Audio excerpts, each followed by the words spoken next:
The theme, as you see behind me, for our 170th annual town meeting is caring in action, a statement that perfectly capsulizes the mission of township government, helping people.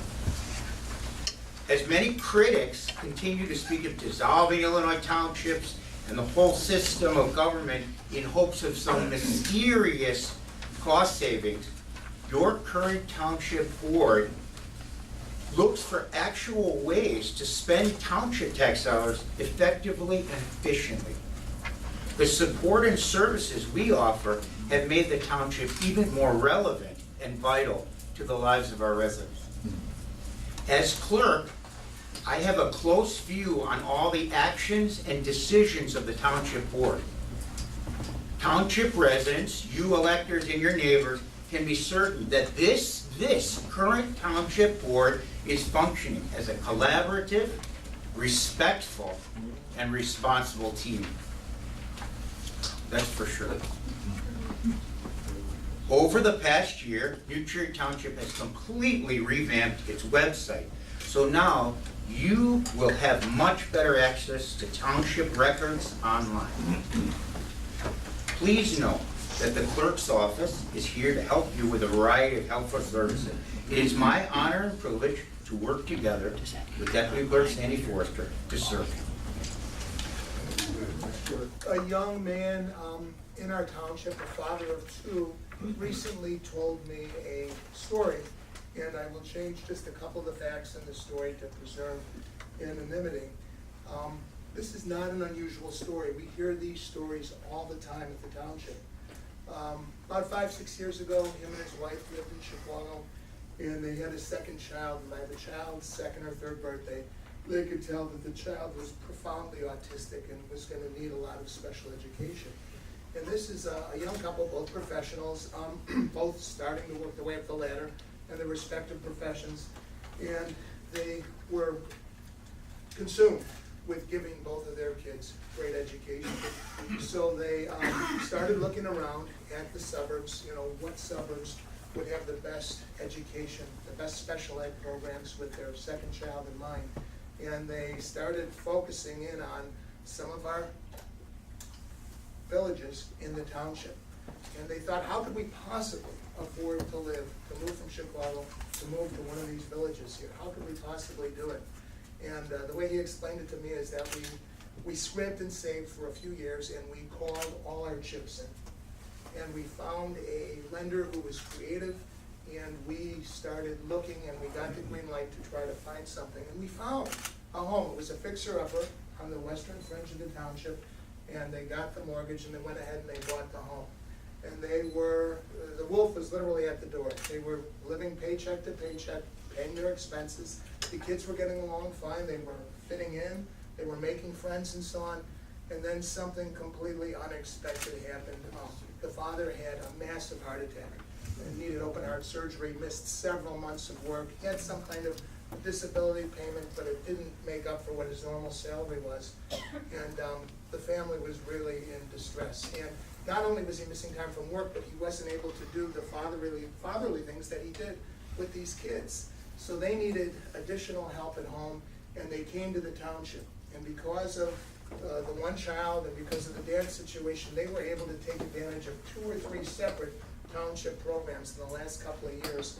And those the township was really, in his mind, the main reason that they were able to stay in their home and carry on. And he's back to work, he's working full time, they're getting by, but the township was there for him. And folks, that's what we do here at the township, is we have an array of rainy day programs and safety net programs.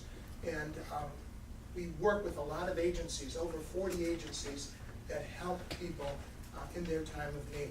And so we all know the township is a very affluent township. There's a lot of very well-to-do people here, but I think we all know some people that really wanted to get into one of these suburbs and just barely were able to do it. They're just getting by. They really took a leap. They stretched things. And why did they want to come here? Like so many of us, they wanted to come here for the great educational opportunities, our schools, our parks, our amenities, the proximity to a great city.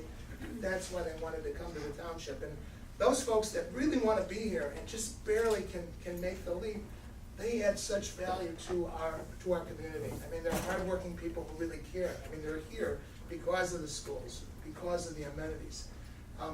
The township has so many programs that can help them out when, unfortunately, they can just be one unforeseen health crisis, one economic downturn, one fracturing of the marriage away from really being in a bad state and being on the precipice. And those are the kind of people that we take care of here at the township. We also, of course, have many seniors in the township. You know, our population is aging, and those seniors sometimes need a little help, some programs, some opportunities that'll make those golden years better. We have those here at the township. Our agencies provide those programs. In this township, we have youth, like everywhere else in the country. We have some youth that are at risk. These are, you know, kids that make some bad decisions, that sometimes are a little wayward, sometimes parenting isn't ideal, they're from a broken family. We've got programs that can help them, help mentor them, help get them back on track. And of course, we have some folks with mental illness and disabilities, or a combination of those things, and they just need a little bit of help, some programs, some opportunities to make their lives so much more rich and so much more productive and meaningful. And we offer those kind of programs, and we have those kind of agencies that we fund in the township. So it's that combination of folks that are just getting by, and I think we all know some of them, but they're making a go of it in the township. Seniors, youth, disabilities, mental health, families with those issues. Those are the folks that round out our township and make it the diverse and caring place that it is. And that is our mission here, to look out for those folks and to provide services and advocacy, resources to help them participate in living the dream here in our township. So we've, I want to give you some of the highlights of what we've, I keep backing up. Some of the highlights, and these are some of the statistics from March 1st, 2018 to February 28, 2019. For that 1 year period, we have awarded 248 community support grants. Each one this year in the amount of $1,000, and I believe those checks, Alan, might have gone out as recently as just the last couple of weeks. Those are 248 individuals. Some are children, some are adults, but these are people that live at home, and they have autism, developmental or cognitive delay, significant physical or mental impairments. Through a process, they can qualify for those grants, and those are meaningful grants. Additionally,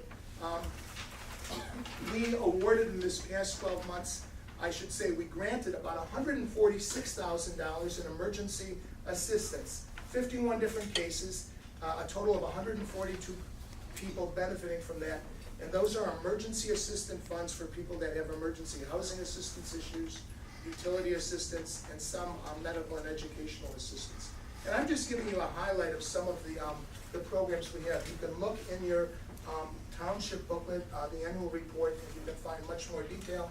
And you can go to our website, which is a very much improved and robust website that will tell you about the programs that we offer in much more detail. In this past 12 months, 360 back-to-school gift cards were purchased and distributed to students who qualified for financial assistance, including free and or reduced cost lunches in their township school district. 92 senior citizens received holiday gift cards for grocery purchases. 93 children received holiday gifts through the Caring Neighbor program.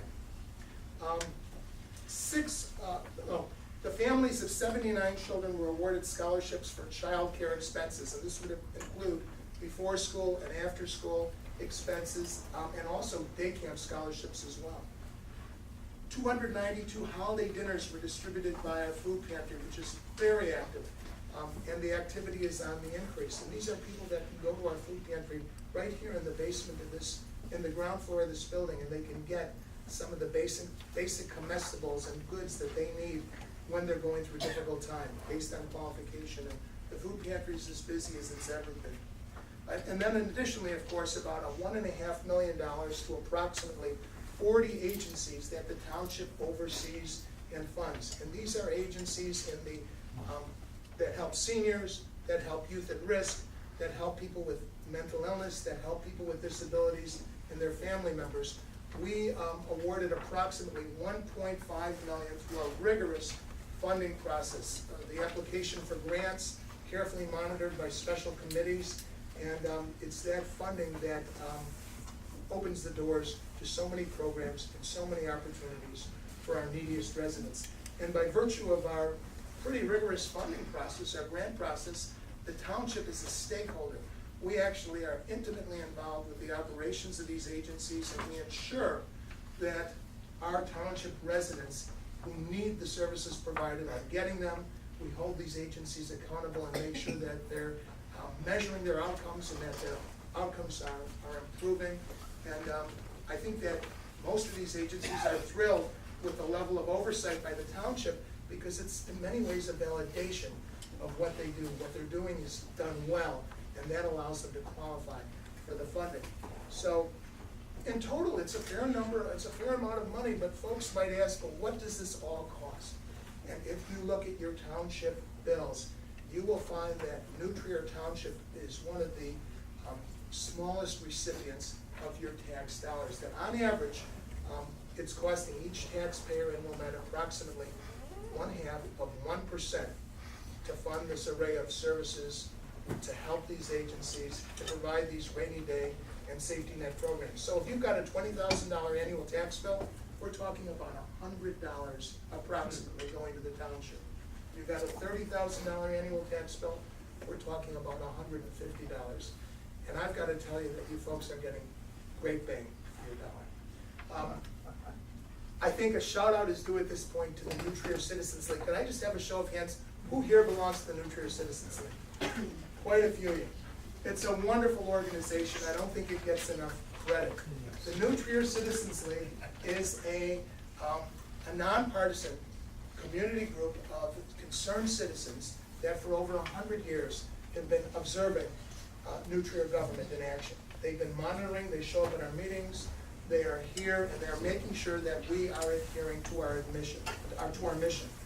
Additionally, they are the group of volunteers, nonpartisan volunteers behind the scenes that actually slates the candidates.